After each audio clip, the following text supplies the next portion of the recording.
Muchísimas gracias por estar con nosotros. Creo que vamos a tener un conversatorio no solo muy instructivo, muy ameno, sino también muy escandaloso.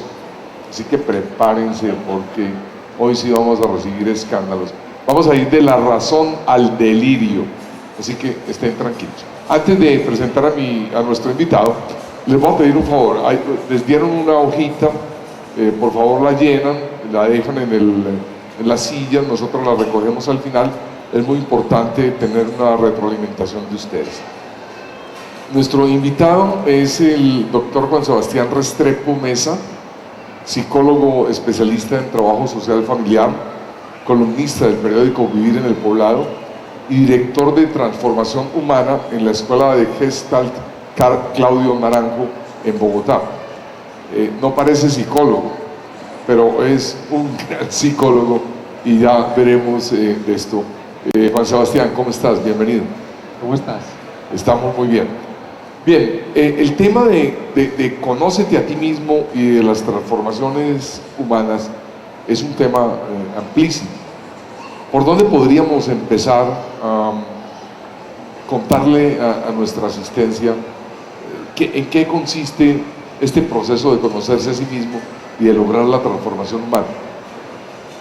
Yo quiero empezar diciéndote que yo escogí ese nombre para este conversatorio. Obviamente los que han leído a Platón saben que era la famosa frase que el oráculo de Delfos le atribuía a Sócrates y era la base de la terapia socrática. Y yo pienso que es la base del proceso de la transformación. Es a lo que yo llevo la corta o mucha vida que tengo apostándole. Y retomando un poco las palabras de un gran maestro del siglo XX que se llamaba George Ivanovich Gurdjieff, él decía: cuando una persona se da cuenta de que está presa, su único y perentorio pensamiento debería ser cómo liberarse de su prisión. Yo creo que la puerta o la llave para empezar a liberarse de esa prisión es comprometiéndose en todo el sentido de la palabra con esta propuesta de conócete a ti mismo.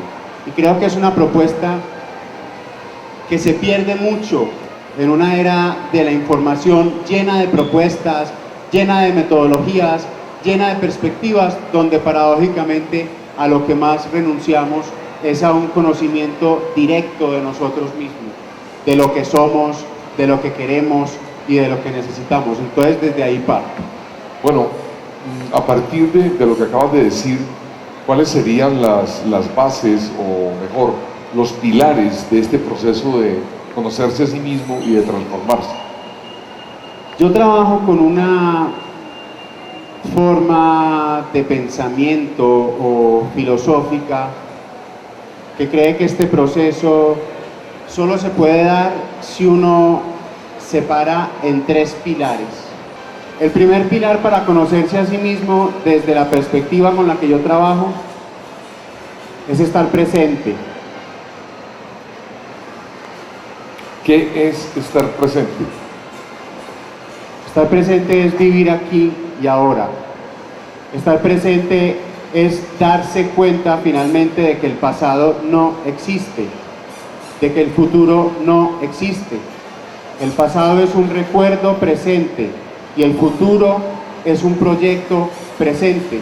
Lo único que hay, lo único con que contamos, la única base sólida para partir en un proceso de autoconocimiento es el aquí y el ahora. Y el aquí y el ahora con lo que tiene, con lo que hay, las circunstancias de vida que hay. No hay una forma más directa de no ser libre que tratar de escaparse de lo que hay aquí y ahora. Ese es el primer pilar. La presencia. La presencia. El futuro es un pensamiento presente. El futuro vendrá, pero no existe todavía. Ok. Aquí y ahora. Aquí y ahora. Ahora, cuando una persona realmente se da la tarea de profundizar el aquí y ahora, de estar presente, de vivir menos en fantasías y recuerdos, porque eso es lo que hace el ego. Ahorita espero que podemos hablar del ego, Por supuesto. esa gran máquina de repetir. Cuando una persona está perdida en recuerdos y fantasías, se pierde la gran oportunidad, renuncia a su fuerza, renuncia a su lucidez. Una premisa básica de la inteligencia en un sentido más profundo que el que nos han enseñado es el estar presente. ¿Qué solución es válida para todos los contextos? Ninguna solución es válida para todos los contextos. Los amantes que tratan de ser buenos amantes de la misma forma son pésimos amantes. Las relaciones que tratan de resolverse de la misma forma se vuelven pésimas relaciones. Desde la perspectiva del alma, lo histórico, lo repetitivo es lo que más se acerca a lo enfermo, mientras que la flexibilidad, la apertura y la presencia son las bases de una verdadera lucidez. Si yo no estoy aquí en este contexto, ¿cómo reconozco las circunstancias reales? Pero vivimos en una sociedad que ama las fórmulas, que ama las seguridades, que ama las garantías. Y el conocimiento de sí mismo no es para el que quiera las cosas fáciles, ni para el que quiera vivir una vida segura. Eso sí se los garantizo. Es paradójico. La sociedad en que vivimos nos está incitando de una manera constante a vivir el presente. Disfrute esto, compra aquello, etcétera, etcétera. Pero llegar al presente y a tener esa presencia es difícil y complicado. Yo no diría que la sociedad de ahora nos invita a vivir el presente. Es un carpe diem, un vive al día muy pobre, porque ni siquiera nos permite vivir en nuestro propio cuerpo. Nuestro propio cuerpo es la primera cárcel, y la primera forma en que las sociedades contemporáneas nos hacen inconscientes y nos quitan la lucidez es utilizando nuestra forma de desear. Todo el tiempo están siendo manipulados nuestros deseos. Todo el tiempo nos restriegan en nuestras narices carencias que no son verdaderamente nuestras y faltas que no son nuestras, y eso constantemente nos saca del presente. Un niño que tiene un juguete nuevo, ¿cuántos días lo puede disfrutar sin desear otro? ¿Han visto? ¿Qué capacidad de concentración tiene una persona? ¿Qué capacidad de profundización? Yo estoy hablando no de vivir un presente superficial, estoy hablando de poblarse, de vivir un presente íntimo, despierto, de profundizarlo. Ese es el primer pilar. Ese es el primer pilar. El otro pilar, un segundo pilar, ¿es cuál? La conciencia.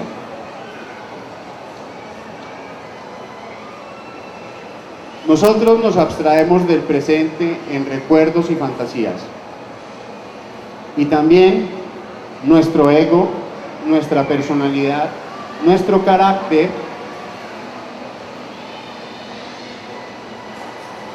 tiene diferentes formas de hacernos inconscientes, de anestesiarnos, de no dejarnos asumir nuestras propias verdades, de evadir nuestras circunstancias de vida, de evadir nuestras decisiones, de no darnos cuenta de nuestras verdaderas necesidades, de nuestros verdaderos pensamientos, de nuestros verdaderos sentimientos. Todo el tiempo estamos haciendo juegos de justificación, de autoinculpación. Estamos jugando el juego que yo llamo de la autotortura y el automejoramiento. ¿Cómo es eso? Cuando alguien llega a mi escuela, yo le digo: olvídese que usted aquí no viene a ser más perfecto, porque la perfección es una idea muy nociva que nos han vendido. Usted viene a ser más humano, usted viene a ser más usted.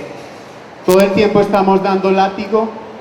Sí, realmente es muy lindo cuando uno pone a la gente a hacer literalmente este ejercicio.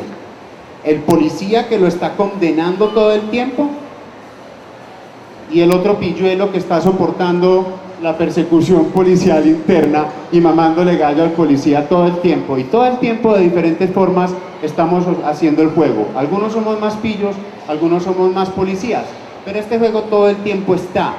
Y no hacemos el corte real, que es, no busquemos nada distinto de lo que está. Hay una teoría en la psicología que se llama la teoría paradójica del cambio. Mientras uno más trate de evadir una circunstancia, más garantiza que se repita la circunstancia. Mientras uno más la acoge, la acepta y la asume, con más facilidad se entra en el proceso de transformación. Entonces, conciencia es abrirse.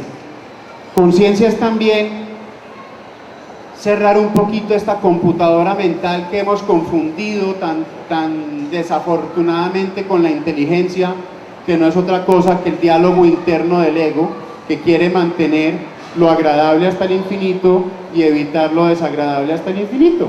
Abrir la conciencia a lo agradable y a lo desagradable, a lo agradable y desagradable propio y a lo agradable y lo desagradable de afuera.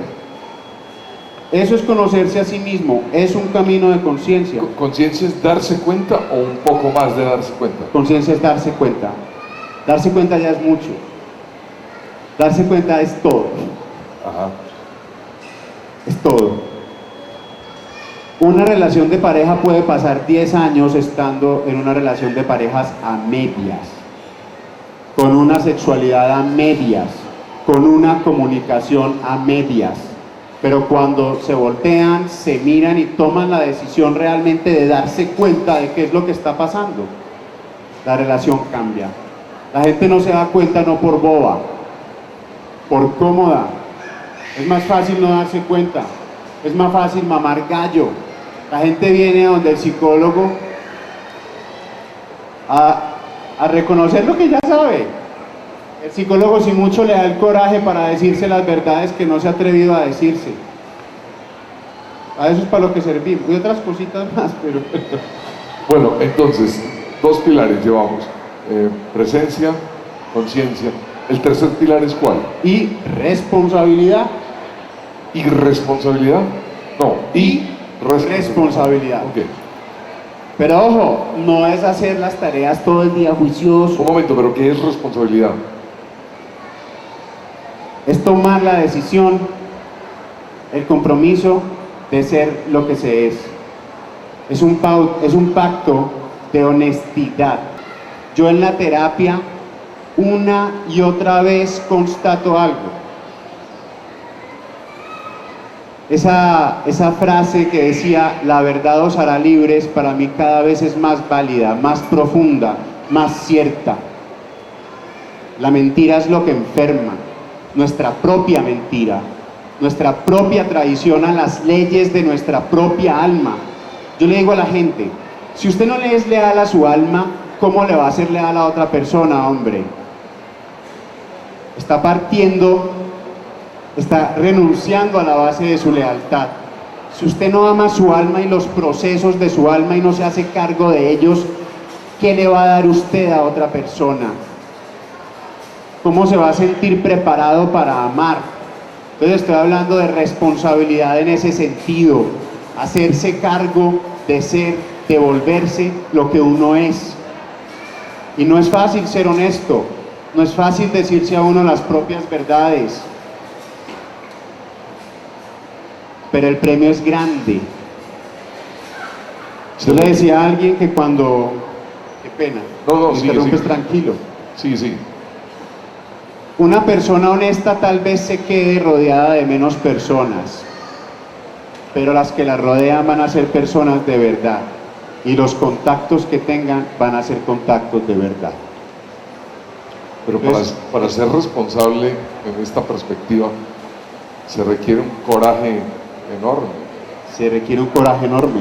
Una de los grandes sofismas que nos han vendido las invitaciones contemporáneas del confort y la facilidad es perder el alma.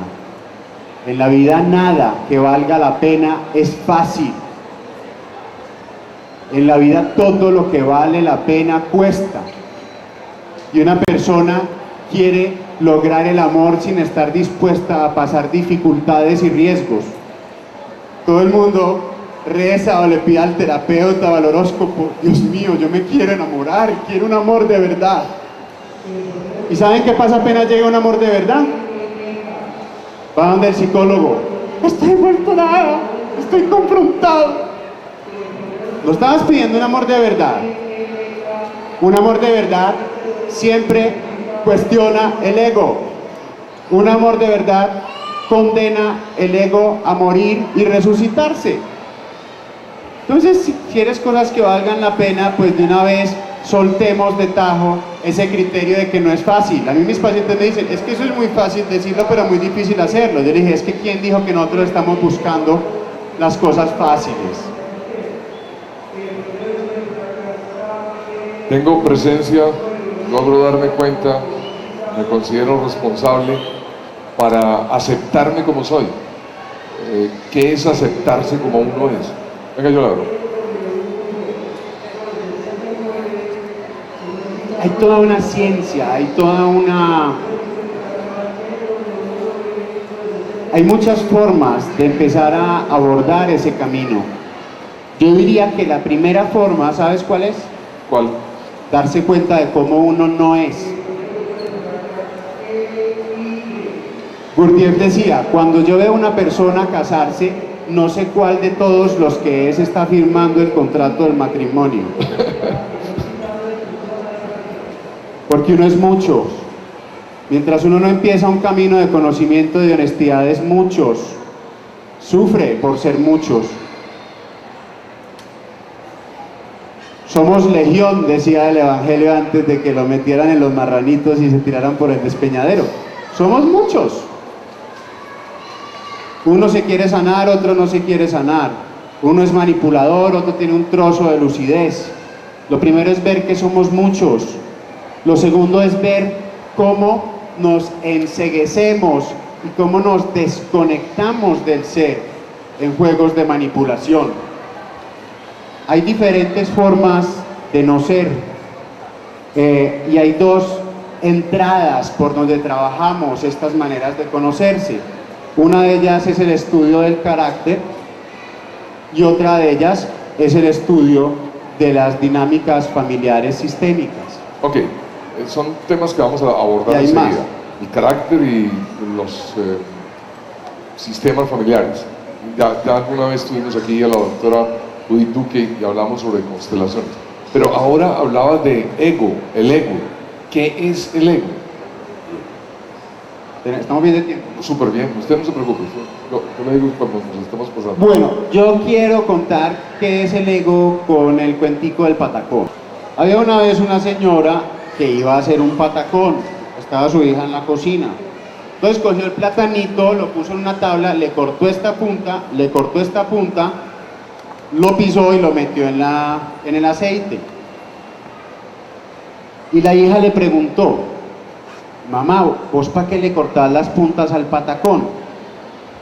Y la mamá le dijo: mijita, yo no tengo ni idea, pero a mí me enseñó mi mamá a cortar las puntas al plátano para hacer el patacón. Vamos y preguntémosle a su abuela. Le fueron y le preguntaron a la abuela: abuelita, ¿usted para qué le cortaba las puntas al plátano para hacer el patacón? Y la abuelita le dijo: pues es muy sencillo, es que la cacerolita que yo tenía en esa época era muy chiquita y me tocaba cortar las puntas del patacón para poderlo meter a la cacerola con el aceite. Eso es el ego. ¿El patacón o la cacerola? Es cortar el patacón. El ego es seguir cortando las puntas del plátano cuando ya tengo una cacerola donde cabría el plátano entero. Otra definición del ego: es una máquina de repetición. ¿Por qué tenemos tanto miedo psicológico? Porque nos volvimos adictos a repetir. Queremos ser predecibles y queremos hacer a las personas predecibles. El juego más violento que existe con nosotros mismos y con los otros, el principio de la violencia, es la adicción al control. Y este control lo que quiere es predecir y repetir todo el tiempo. ¿Qué quiere repetir el ego? Sus apegos y sus aversiones. Quiere mantener a raya aquello que no quiere y quiere mantener cerca aquello que quiere. Cuando una persona yo la atiendo y tiene mucho miedo, yo le digo: felicitaciones, tienes miedo de lo que ya pasó. Tienes miedo de que te abandonen, es porque estás abandonado. El miedo del ego es un miedo histórico, porque el futuro es lo desconocido. ¿Cómo puedo yo temer lo desconocido? Claro, nos dicen, tememos lo desconocido. No, tememos de lo desconocido lo que proyectamos de nuestra historia no resuelta. Entonces el ego quiere repetir. Dicho de otra manera, todos en nuestro proceso de crecimiento y socialización tenemos que sacrificar nuestro ser para pertenecer. Nos inventamos unas formas de defendernos. Rodrigo conoce ese cuento, ¿sí o no? Nos inventamos unas formas de conocernos y nos ponemos una máscara. Súper bien. El tema es que la máscara que nos pusimos para defendernos terminó siendo una máscara que nos esclavizó. Y felicitaciones, la defensa emocional de un niño de 7 años terminó siendo la defensa de la vida entera de una persona. ¿Cómo se ve la acción del ego? En las repeticiones. Pero ¿por qué me pasa lo mismo siempre? Me consigo el mismo tipo, me dejan de la misma forma. Bravo, es el ego. Te despiden de la misma forma, progresas en una empresa hasta que tienes los mismos encontrones y te sacan de la misma forma. Claro que sí. ¿Sientes el mismo rechazo? Sí. ¿Siempre tienes la misma profecía que termina realizándose? Claro, bravo. Eres tú misma construyendo tu realidad desde tu maquinaria de repetir, el ego. ¿Queda claro? Sí, me queda claro, pero ¿qué tengo que hacer entonces con el ego? Si es esta máquina de repetición. Nosotros tenemos varias formas de abordarlo. Lo primero es entender cómo el ego manipula. ¿Cuáles son las estrategias del ego? ¿Dónde se queda fijado el ego? Siempre nosotros una herramienta con la que trabajamos de una infinita utilidad es el eneagrama. Incluso estoy escribiendo una serie de artículos sobre el eneagrama. ¿El qué? Perdón. El eneagrama. Eneagrama. Eneagrama. El eneagrama es una figura de 9 puntas que fue inicialmente conocida por Gurdjieff en el occidente y posteriormente Claudio Naranjo, pues mi maestro, el maestro del maestro con el que yo aprendo, el abuelo, fue el que lo trajo al discurso de la psicología. Y el eneagrama es un sistema, un mapa que nos permite identificar 9 tipos de máscaras. Cada uno se pone una máscara a partir de una pasión dominante. Hay gente que basa su vida en la ira, hay gente que basa su vida en el orgullo, hay gente que basa su vida en la vanidad, o en la envidia, o en la avaricia, o en el miedo, o la cobardía mejor, o en la gula, o en la lujuria, o en la pereza. Ahora, no voy a profundizar en ello, pero las entendemos de una forma muy lúcida. Hay veces uno se engaña pensando que una persona es de una pasión. Hay una comprensión muy profunda de las pasiones en el eneagrama. Y a partir de esa pasión, por ejemplo, del orgullo, surge una fijación, una forma, una serie de ideas locas que distorsionan la realidad para que encaje en el ego. Ustedes no se han dado cuenta que el juego favorito del ego es creer que va a entender la realidad a punta de comparaciones, justificaciones y explicaciones. Uno se explica la vida para no vivirla. ¿Cuándo empieza a vivir uno un duelo? Cuando se acaban los porqués. ¿Por qué será que me dejaron de querer? ¿Será un problema del corazón de ella o será un problema mío? ¿O será que fui tan de malas que consiguió en un momento de descuido a un galán más atractivo, más inteligente? ¿O será que estaba ciega y loca? ¿O será que verdaderamente yo soy? No. Todos estos juegos egoicos son para no aceptar el desamor, para no aceptar que en la vida uno gana y pierde, para no aceptar el dolor de perder a alguien amado. ¿Sí? Bueno, entonces empezamos a entender las pasiones, esas distorsiones emocionales, ¿sí? Patológicas, esas distorsiones mentales. Y lo primero que hay que hacer para uno trabajar con su ego, con su máquina de repetición, es tratar de no cambiarlo, observarlo con lupa hasta que uno quede francamente agotado y hastiado de repetirse tanto, de ser tan predecible, de ser tan patéticamente poco creativo, tan poco recursivo, tan máquina, tan poco libre.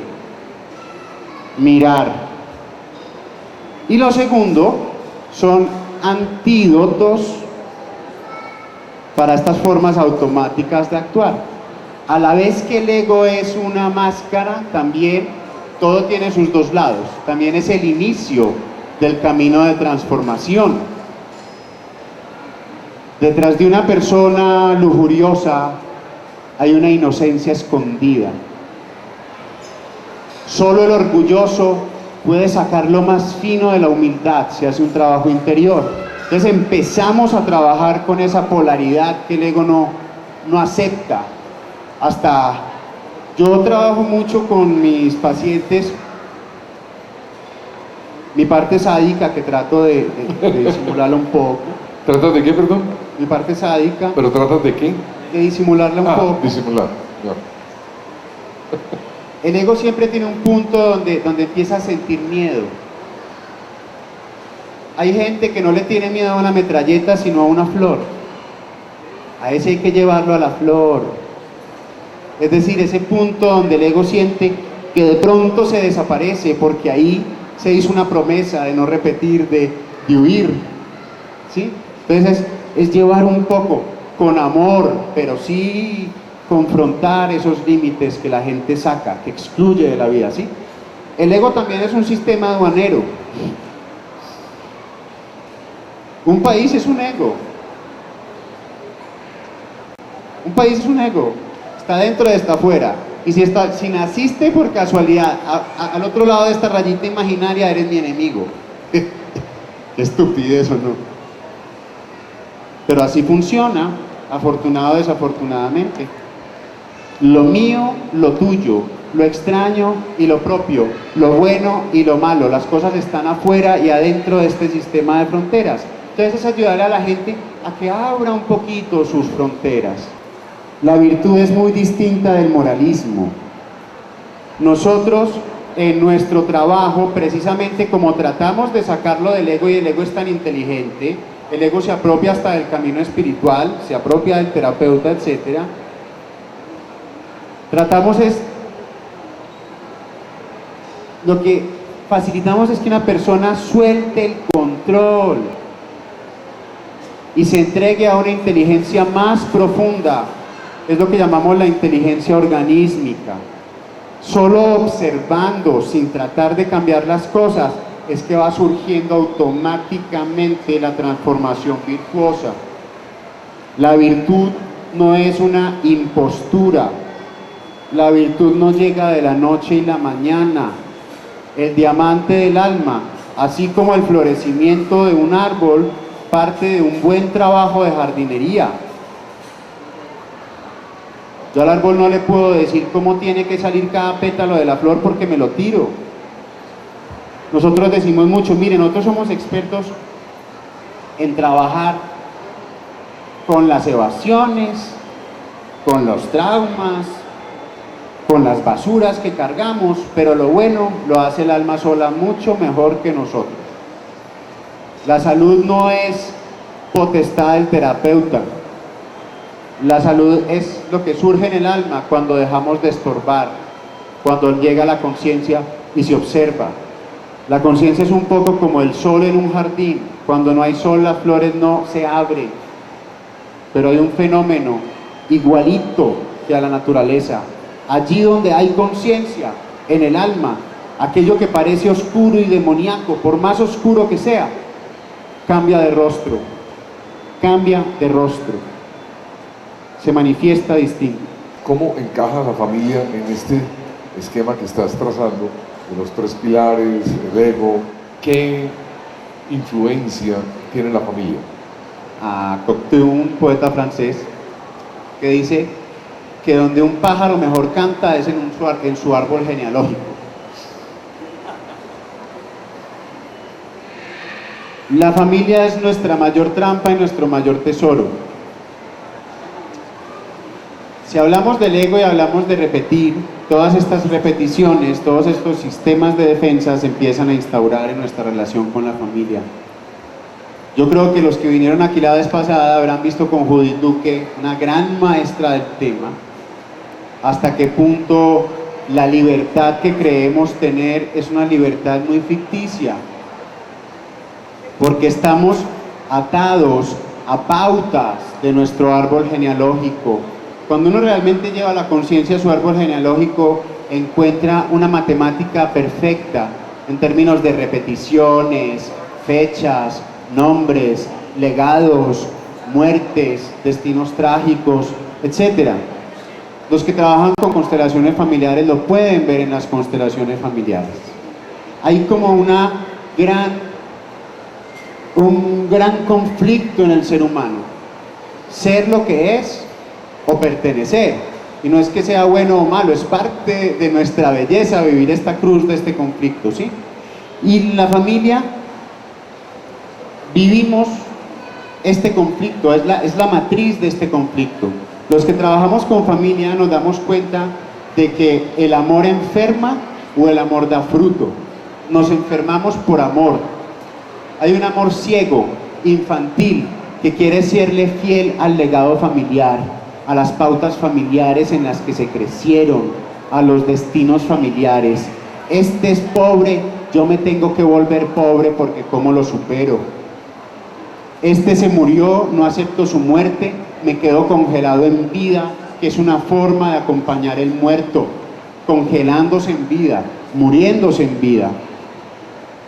Entonces repetimos estas cosas por un amor ciego, pero hay un amor que no es ciego, y es el amor que permite reconocer a los que están en la familia de origen, reconocer estas pautas, honrarlas y dar el paso hacia lo que viene. Por ejemplo, otra forma de verlo muy concreta: vemos que en los sistemas familiares hay equilibrio entre el dar y el recibir. Y las personas que juegan el juego de los salvadores, orgullosos y niños buenos, generalmente se quieren quedar en casa devolviéndole a los papás lo que les dieron. Yo les digo, ¿cuándo vas a terminar, soberbio, de devolverle a tus papás lo que te dieron? Es que tú eres capaz de parirlos, tú eres capaz de fecundarlos y volverlos a traer a la vida. No, lo que ellos te dieron jamás lo vas a devolver hacia atrás. La única forma es devolverlo hacia adelante. Quedarse mirando hacia atrás es el amor ciego, y reconocer que hay que honrar esto que jamás voy a devolver y llevar un gran agradecimiento, y solo se puede hacer equilibrio hacia adelante. Es el amor que no es ciego, es el amor que da vida, es el amor que reconoce el orden, pero que asume la culpa de la libertad y de la vida nueva. ¿La culpa de la libertad? Claro. Mira, la libertad es la palabra más vilipendiada. El 99% de las veces en que usamos la palabra libertad, la utilizamos, es como un concepto que pertenece a nuestra cárcel interna. Quisiera estar libre, exonerado de responsabilidades, de esfuerzos, lleno de privilegios. Eso no es la libertad. La libertad de ser uno implica una culpa, implica la culpa de separarse, implica la culpa de diferenciarse, implica ir más allá de ese sistema de mandatos y prohibiciones del sistema familiar. Un gran genio de la antipsiquiatría, Ronald Lane, decía: la única culpa que vale la pena vivir es la culpa de ser uno mismo. Lo que quería decir es que de todas maneras vamos a tener culpa. O sea, para ser libres hay que pagar una culpa. Ser responsable y ser libre sí, implica decidir. Implica decir: hasta aquí con ustedes, aquí vengo yo. Implica asumir el infinito egoísmo que hay que tener para amar de verdad. Todo me lleva a lo mismo, se requiere un coraje inmenso para conocerse a sí mismo. Yo diría que para vivir se requiere coraje. Para ser mediocre y dependiente se requiere incluso más coraje. Lo que pasa es que la gente se confunde y no sabe el precio de la dependencia y de la mediocridad. Pero eso sí que requiere coraje. Ven, ¿cómo es la terapia que tú desarrollas? Hemos entendido lo de la presencia, la conciencia, la responsabilidad, el ego, el ver este ego para cambiarlo, hasta llegar a la influencia de la familia y la importancia de la culpa y de la libertad. En la práctica, ¿cómo son las terapias que se realizan en tu escuela de transformación humana para conocerse a sí mismo? Mira, tenemos un proceso que dura 3 años, con un componente grupal muy fuerte. El grupo tiene una magia para conocerse a uno mismo que no la tiene en otros espacios. También estos espacios grupales se acompañan con acompañamientos individuales. Utilizamos enfoques metodológicos muy distintos que convergen a fortalecer estos 3 pilares: presencia, conciencia y responsabilidad. Trabajamos mucha psicoterapia, trabajamos muchas técnicas corporales también, porque ese sofisma de cuerpo-mente ya hay que romperlo de tajo. Trabajamos con constelaciones familiares, trabajamos con psicogenealogía, trabajamos con técnicas de tradiciones ancestrales como el chamanismo, trabajamos con estados alterados de conciencia. También hay tradiciones ancestrales que han trabajado el entrenamiento de la conciencia como el budismo. También nos nutrimos tanto desde la investigación como desde la intervención con meditación, trabajamos con eneagrama, pero todo esto enfocado a estas 3 cosas: ser más consciente, estar más presente y hacerse cargo de ser lo que se es. Esa mezcla de metodologías, ¿cómo es recibida por el resto de la comunidad psicológica? O nos quieren o nos odian, pero no son indiferentes ante nuestro trabajo. No son neutros. Sí. Hablabas me quedé pensando en algunos de los métodos que mencionaste, me sorprendieron: estados alterados de conciencia o chamanismo. ¿Por qué no nos hablas de eso? ¿Cómo puede ayudar el chamanismo a conocerse a uno mismo? Mucho. Del chamanismo se han tomado varias técnicas distintas. Primero, ¿qué es el chamanismo? ¿Cómo manejan ustedes el chamanismo? Mira, hay 2 formas, hay 2 tradiciones que históricamente se han encargado de trabajar la conciencia desde diferentes aspectos. Una contemplativamente y otra extáticamente. ¿Qué quiere decir? La única trabaja la conciencia desde la meditación, desde el aquietamiento, que es el budismo, y la otra lo trabaja desde el éxtasis. ¿Y cómo se llega al éxtasis? Desde diferentes formas, desde trabajos bioenergéticos, desde trabajos de respiración. Algunos de ustedes conocerán la respiración holotrópica de Stanislav Grof. Es una técnica de hiperventilación que termina cambiando, transformando la neuroquímica cerebral, y entras en un estado donde no están los filtros del ego y surgen imágenes del inconsciente, surgen acciones del inconsciente, emociones que están muy adentro. Bailando también se hace. La gente cree que el principal implemento para transformar la conciencia en el chamanismo eran los psicodélicos. Es falso. El principal instrumento era el tambor, con una serie de bits por segundo determinados que cambian las ondas cerebrales. y entrando en este estado cerebral distinto, pues hay una relación distinta consigo mismo. Dicho de otra manera, se expanden las fronteras de esa aduana que es el ego. ¿Sí? Sí. Y en la meditación, pues hay diferentes tipos de meditación. El budismo es una, voy a decirlo entre comillas, es una ciencia milenaria que ha trabajado la fenomenología, el estudio de la experiencia desde diferentes formas. El vipassana, el shamatha, desde el solo trabajo de aquietamiento y de presencia con la respiración, hasta el simple trabajo de volver al darse cuenta, que es el vipassana o la visión penetrante. Hay trabajos con sonido, hay trabajos con imágenes. ¿Y ustedes mezclan todo esto con los pacientes o algunos pacientes los acompañan con estos métodos y a otros con métodos distintos? El programa tiene un currículum determinado, pero cada uno hace un proceso muy único y tiene necesidades muy particulares. Sí, hay gente que le conviene mucho más un proceso psicoterapéutico muy sólido que meterse a hacer un trabajo muy fuerte de meditación. Hay gente que le conviene hacer un trabajo de meditación, hay gente que entra más fácil por lo chamánico. Por ejemplo, desde el mismo enneagrama hay personas emocionales que su salida, su trampa, está en perderse en las emociones. Entonces lloraron y el terapeuta dijo, por fin está haciendo catarsis. No, se está quedando en la misma trampa de siempre.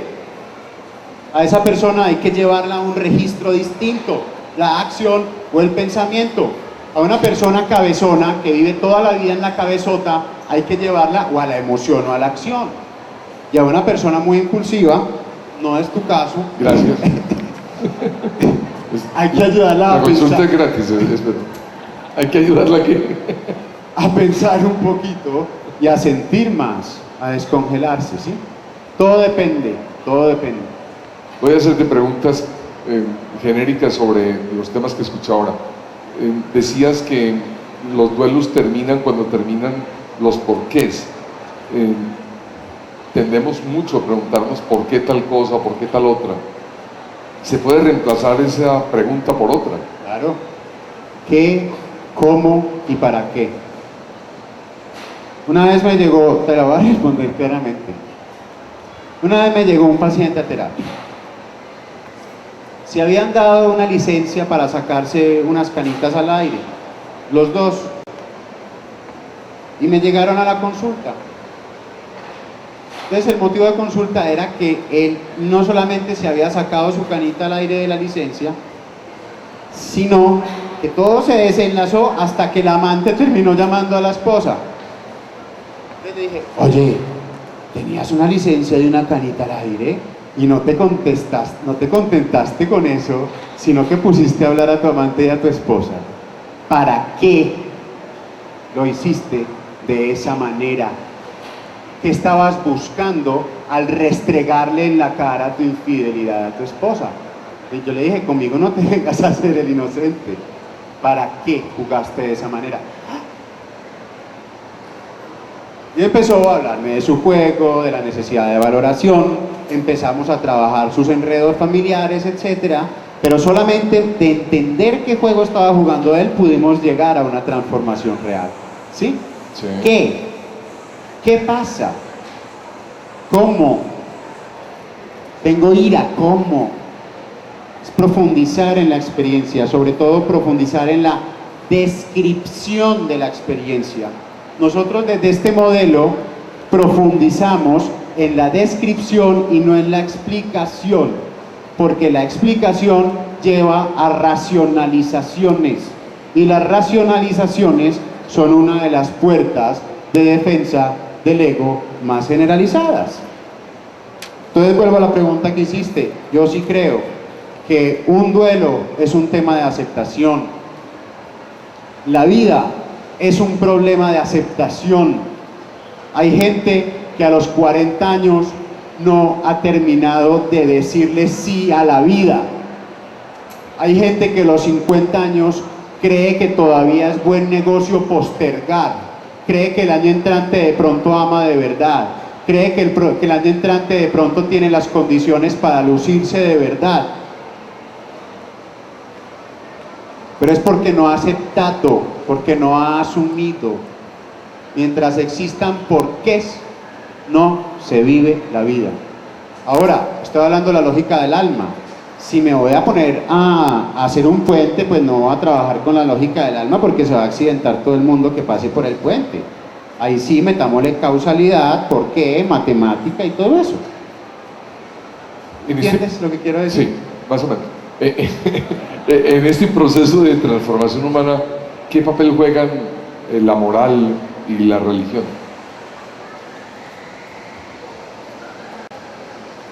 Nosotros creemos que hay una diferencia entre religión y espiritualidad.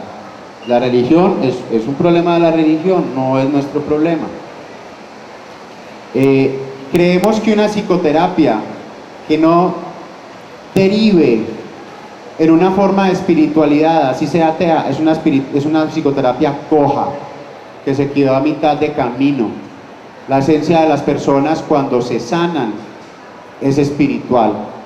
Así no crean en un Dios determinado, con un nombre determinado. Pero creemos que la espiritualidad, cuando no aprendemos cómo funciona el ego, se transforma en lo que Chogyam Trungpa llamaba el materialismo espiritual, en una espiritualidad egoica que se utiliza para perpetuar nuestro infantilismo, nuestra comodidad y nuestra irresponsabilidad. Entonces creemos que psicoterapia más espiritualidad es el eje de la transformación humana. Ojo, una espiritualidad basada en el trabajo de la conciencia. Eso es lo que caracterizaría este abordaje espiritual. Bueno, antes de darle la palabra al público, quiero finalizar con una pregunta. Si he entendido, más o menos lo que he entendido, las experiencias son cruciales en el proceso de transformación y de conocimiento de sí mismo. ¿Cómo entienden ustedes las experiencias y qué nos dice sobre eso? La transformación es entregarse a la experiencia. Vivimos sin entregarnos a la experiencia, vuelvo a decir. Vivimos a medias.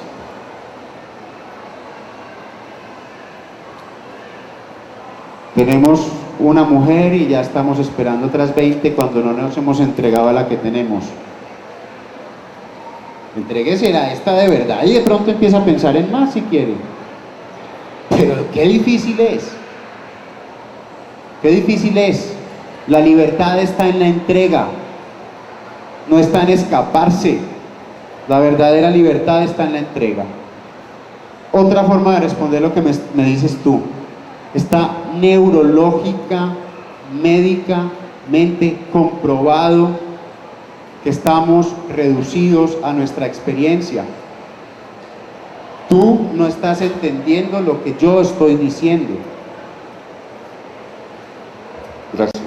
Tú estás entendiendo lo que tu estructura te permite entender de lo que yo estoy diciendo. Y yo estoy entendiendo lo que mi estructura me permite entender de lo que tú estás diciendo. Somos dos experiencias que se encuentran, bailan y se perturban. Cuando entendemos esto, vivimos de otra manera. Se muere la verdad con mayúscula y nace la honestidad. Se muere la justicia y nace la coherencia. ¿Sí? Heinz von Forster, uno de los padres del constructivismo, de la sistémica, decía que un ciego no está tan ciego cuando sabe que es ciego.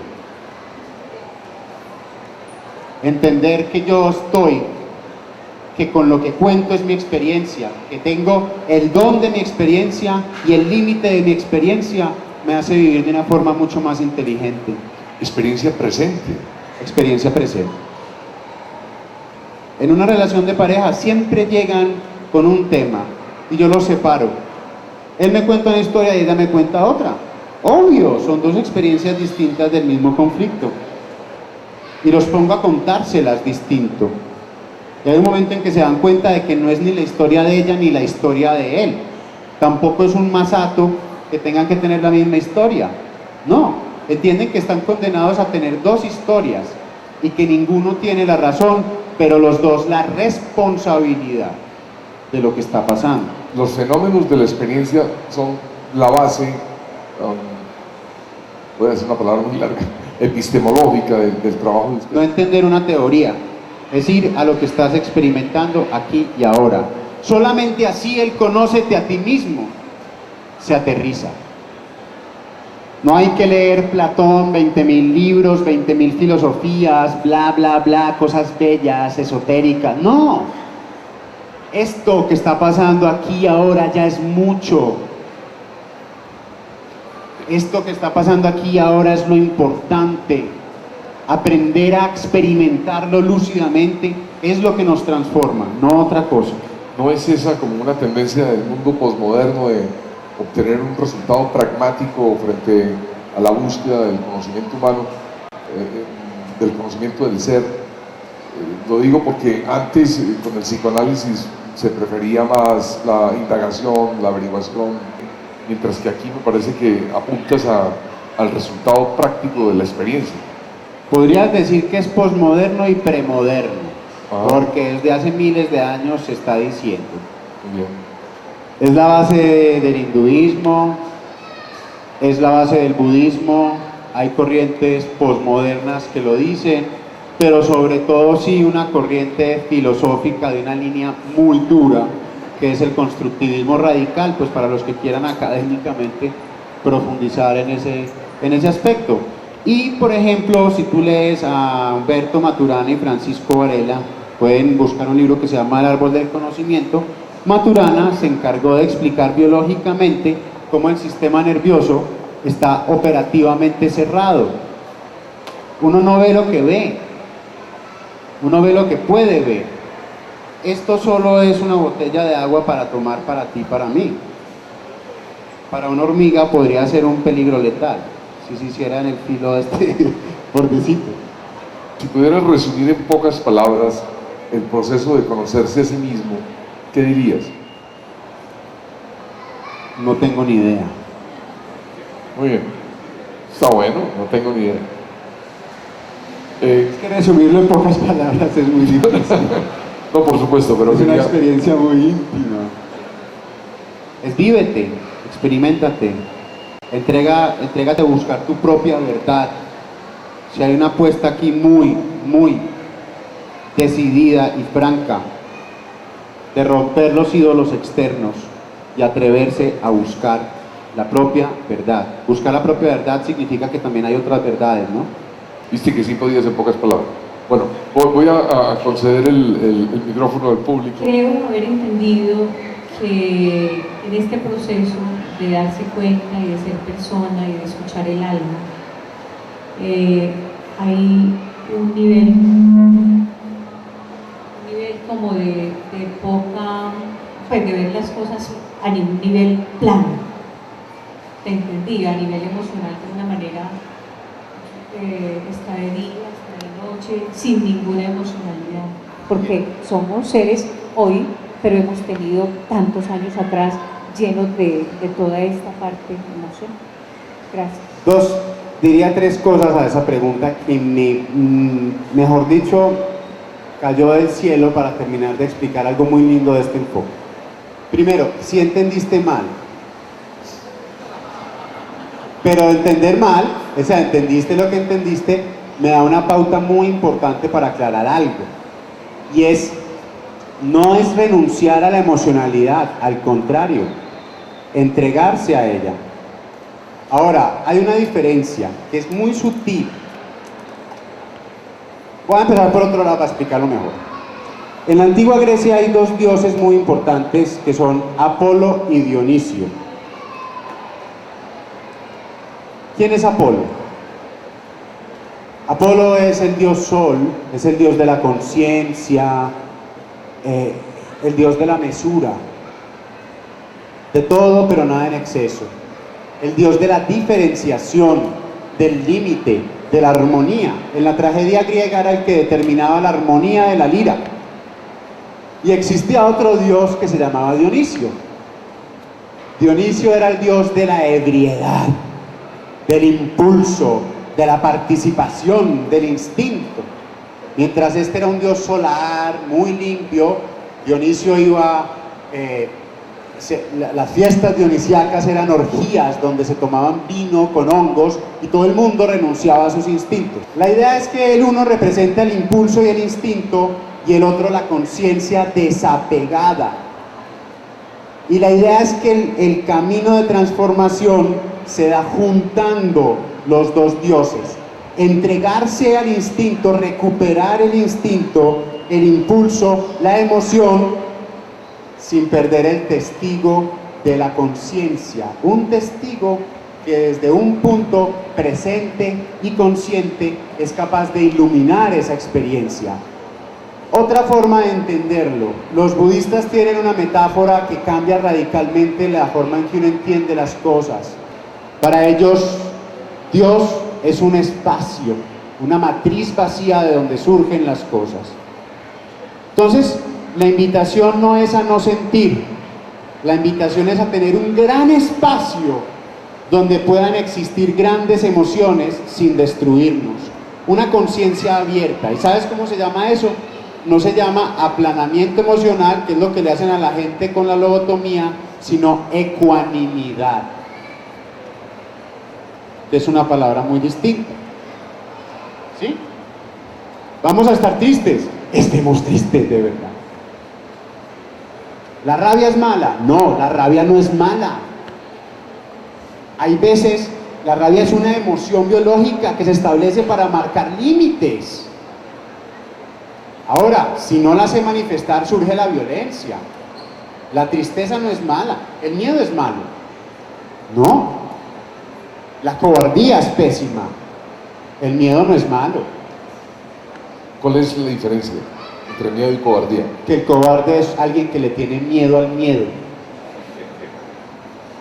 Fundamentalmente. El miedo a veces tiene un color rico. Te vuelve alerta. Es tentador, pero te obliga a mirar. Ahora, ¿qué sentido tiene esta discusión filosófica si aquí llega un león? ¿Qué hacemos? Corremos. El miedo te salva. Es una predisposición para la acción. Es una de las características de una emoción, son predisposiciones a la acción. Entonces, las emociones son todas bienvenidas en la conciencia. Y las emociones vividas con conciencia se transforman. ¿Sí? Eso es lo fundamental de este abordaje del conócete a ti mismo. Es muy distinto yo recordar a vivir el presente a medias, quedándome pegado de un recuerdo, creyendo que volverá, que es real, etc. Eso es una confusión, ¿no? Entonces, claro que traemos en el presente una historia. Pero lo único que existe realmente en este momento es el presente. No hay más. El aquí y el ahora. Si la pregunta además de eso es cómo soltar lo que nos ha afectado, lo que no nos ha afectado, no, es una decisión. Hay recuerdos que nos mantienen vivos, lindos. Saber honrar es fundamental. No hay nadie más desastroso en términos de salud mental que una persona desagradecida. Pero también quedarnos pegados en la dependencia, en el victimismo, es una decisión. Y hay un punto donde llegamos a la terapia y yo le digo a mis pacientes, bueno, ya la tienes clara. O decides o te vas de mi consulta, no pierdas más el tiempo. No vamos a meternos aquí en enreditos y a utilizarme a mí para no hacerte cargo de lo que ya te tienes que aceptar. En este tipo 4, exactamente cómo se vive la economía. Aceptar que lo que hay es lo que hay, que lo que te dieron es lo que te dieron, que las cosas no son ni tan buenas ni tan malas, que se puede vivir sin espacio, sin aferrarse las emociones. El eneatipo 4, ella me estaba preguntando por una forma de máscara que es la que se asienta en la pasión de la envidia.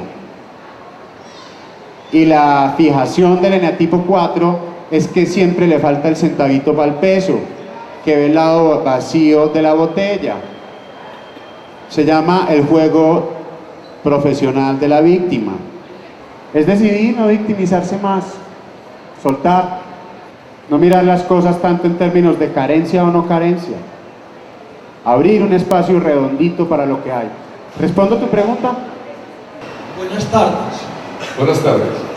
Actualmente estoy leyendo un libro que se llama El poder de la obra, de un autor, escritor alemán. Yo quisiera preguntarle, ¿acaso es uno de los libros de su biografía? No es directamente uno de los libros con los que trabajamos, pero sí es un hombre que admiramos mucho. ¿Cuál es la diferencia entre aceptación y resignación? Eso estuvo buena.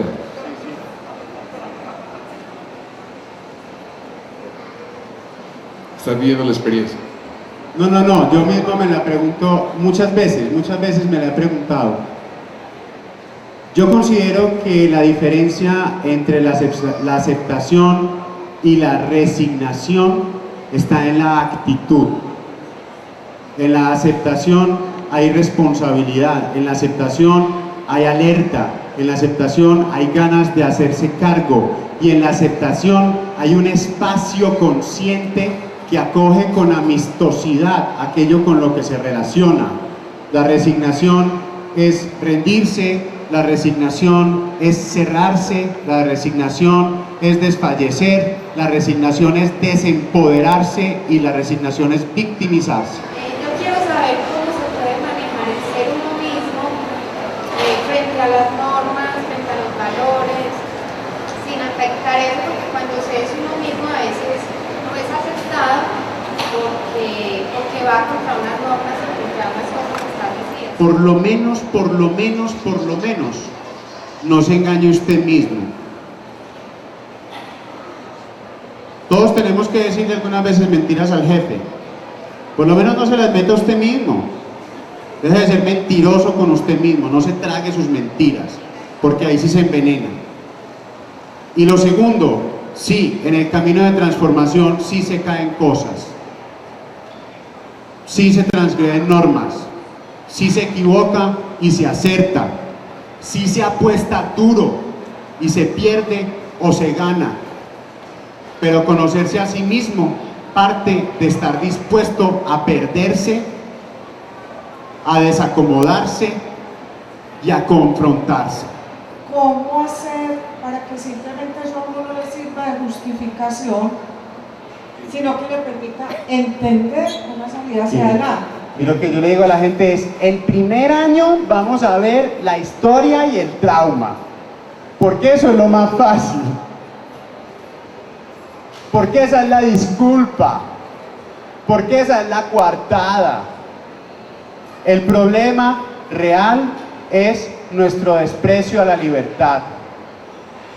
El problema real es que no queremos decidir, no queremos asumir el costo de nuestras decisiones y de ser nosotros mismos. Ahora, sí hay que ordenar la historia y hay que resolver el trauma para poder quedar limpio y sin ataduras para enfrentar el gran problema, que es el de nuestra libertad. Ya no tengo coartadas, ya no tengo a mi papá como disculpa, a mi mamá, a mi depresión, a mi drogadicción, etc. ¿Qué hago yo sin disculpas? Me tocó darle la cara a la vida. Ahí sí viene el problema grande. El tema de la entrega, el tema del amor, el tema del corazón, esos sí son los problemas grandes. Yo quiero decir algo, yo creo que en los juegos de la manipulación, los dos campeones en el ranking mundial son las víctimas, son los campeones mundiales y después le siguen los salvadores. Y muy cerca. Muy cerca, muy cerca. Son más destructivos los salvadores que las víctimas, pero las víctimas son campeonas, porque las víctimas se llevan todos los privilegios y la gente siempre les queda debiendo. Jorge Llano es un hombre muy interesante. Él lleva más de 30 años trabajando con Claudio Naranjo y trabajó más de 25 años con uno de los chamanes más importantes de México. Un hombre pues que su labor es enseñar el arte de la psicoterapia. Muy loco en su manera de hacer la psicoterapia, no he terminado de entenderlo, pero sí he aprendido mucho. Y Claudio Naranjo, su maestro, es uno de los maestros de psicoterapia vivos más importantes que hay en el mundo. A él se le debe en gran parte el surgimiento de la psicología transpersonal, a él se le debe en gran parte el diálogo científico que hay entre la psicología, la psiquiatría y ciencias tradicionales como el chamanismo, como el budismo, como el sufismo, el cuarto camino. Un hombre que sobre todo hizo una integración metodológica que disparó la psicoterapia a un nivel que yo apenas lo vi, pues me enamoré y dije, ¿qué es esto? Yo tengo que resolver esa rabia en mí. Pero resolver esa rabia en ti también pasa por establecer límites. A ver, el tema es que eres un ser en relación, hay un campo de interacción y tus conflictos son entre tú y los otros, ¿sí? Esa corriente filosófica que dice que todo es mi mente, no estoy diciendo que lo digas, pero estoy yéndome al extremo, a la caricatura, que todo es mi mente, que yo soy Dios y que todo es mi mente, se llama el solipsismo. Yo creo que eso lleva a unas aberraciones muy tremendas, porque llega a negar la empatía y lleva a negar límites sanos. Nosotros tenemos la decimos la oración de la Gestalt, y es: yo soy yo y tú eres tú, yo hago lo mío, tú haces lo tuyo. No estoy en este mundo para llenar tus expectativas y no estás en este mundo para llenar las mías. Si por casualidad nos encontramos es maravilloso, y si no podemos encontrarnos no hay nada que hacer. Pero ¿qué es lo que quiero decir? No hay amor sin diferenciación. La ira es una emoción que te obliga a poner un límite. Pues también sería bueno hacerle caso algunas veces y ver cuál es el límite que yo necesito poner. Hay gente a la que le diría: deja de sacar tantas disculpas y pon el límite que tienes que poner, depende del caso, ¿me entiendes? Pero irse sí está en la gesta del sentido de hacerse cargo de lo que se siente, ¿sí? Y de aprender del espejo del otro, pero sí está implícito en este abordaje filosófico que sí tenemos que relacionarnos, sí tenemos que actuar y sí tenemos que aprender a establecer límites reales. ¿Te la respondí? Dice diseñar. Yo le pregunto cómo entendemos ese diseño. ¿Lo hago yo mismo? ¿Lo hace el medio en que nací? ¿Lo hace mi padre, mi madre, mi familia, mi sociedad? ¿O yo la construyo? Y es decir, porque yo me digo, pues los hermanos nacen siempre son manejados de igual manera, los hermanitos. ¿Cómo se construye? Tengo dos respuestas ahí. La primera es que fue una ligereza lingüística mía decir diseñar. Es algo que surge de muchas variables, no es que alguien se siente a diseñarlo, pues que me parece bien que lo menciones. Lo segundo, es un cruce de muchas variables. Un padre nunca es el mismo padre para diferentes hijos. ¿No te ha tocado que una familia, a uno le tocó el alcohólico y a otro le tocó el padre evangelizado puritano? Primero. Segundo, hijos distintos no tienen traumas distintos en la vida. Hijos distintos no tienen constituciones físicas en la vida.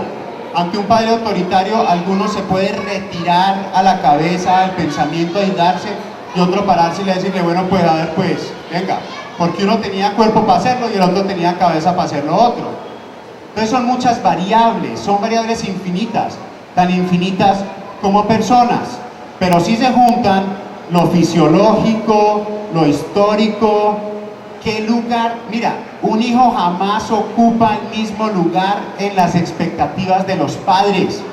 El que diga que a todos los hijos los ama igual está mintiendo. Entonces quiere decir, sabiendo que el tema es conócete a ti mismo, que el ser humano nace con aquello que llamamos alma y que por lo tanto no todo el mundo asume el medio de igual manera.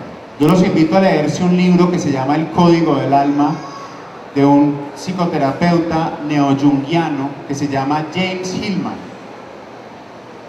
Y James Hillman retoma la metáfora que tenían los griegos del daimón. Él la llama la metáfora de la bellota, para explicar un poquito esto que tú me estás diciendo.